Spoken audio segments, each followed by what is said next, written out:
tuviéramos que establecer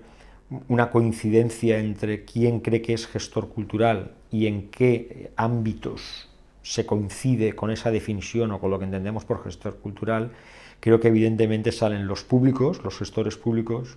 generalistas, y luego hay una serie de gestores que yo creo que stricto sensu practican la gestión de la cultura, pero que no sienten esa llamada, no tienen esa autoidentificación, ¿no? Que pueden ser gestores de ámbitos que yo creo que están muy mediatizados todavía por lo que podríamos entender el aspecto más industrial de la gestión cultural. Me estoy refiriendo, por ejemplo,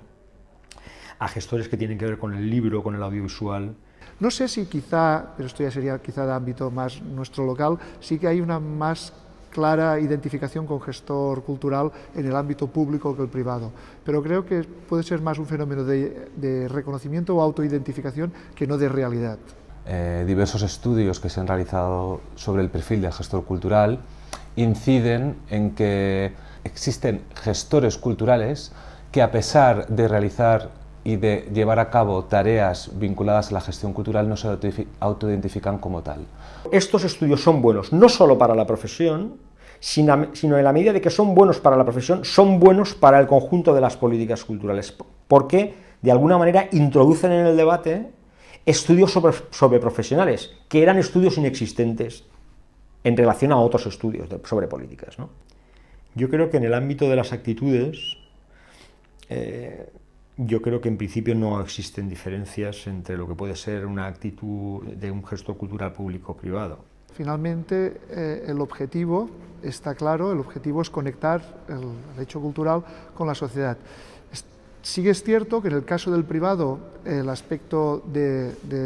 la obtención de recursos para alcanzar ese fin son unos recursos y tienen un tipo de dinámica más cercana al mercado o a las donaciones individuales, mientras que en el caso público se puede contar con unos recursos públicos que de alguna manera permiten buscar estos objetivos culturales más desapegado o más no tan directamente relacionado con dinámicas de mercado. Con respecto a las aptitudes, en estos momentos la gestión de la cultura, y si quieres verdaderamente estar en tejido y estar actualizado para poder relacionarte con los agentes que sí que están,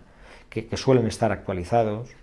necesitas ser apto, tener aptitudes en materia de nuevas tecnologías, en materia de nuevos sistemas de comunicación, en un museo en materia de web 2.0, en materia de leyes. Hacer concentrar competencias y habilidades de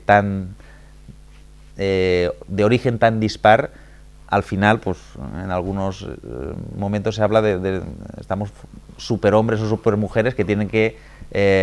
saber de comunicación, de psicología de grupos, de hacer presupuestos, de hacer análisis coste-beneficio, de etcétera, etcétera, etcétera. Es suficientemente difícil formar gestores culturales. El sistema de formación de los gestores culturales, a lo mejor una función importante sería detectar en el mercado o en el territorio qué individuos tienen determinadas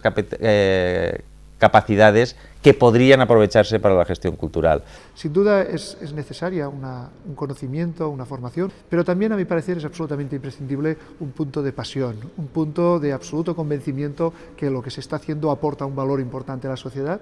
y esa motivación que da esa pasión permite, a mi parecer, sin duda, conseguir más claramente los objetivos. Entiendo que un gestor cultural es una persona que ha hecho de su trabajo profesional, pero también de su vocación, el poner en contacto el hecho creativo, el hecho artístico, el hecho patrimonial, con el conjunto de la sociedad,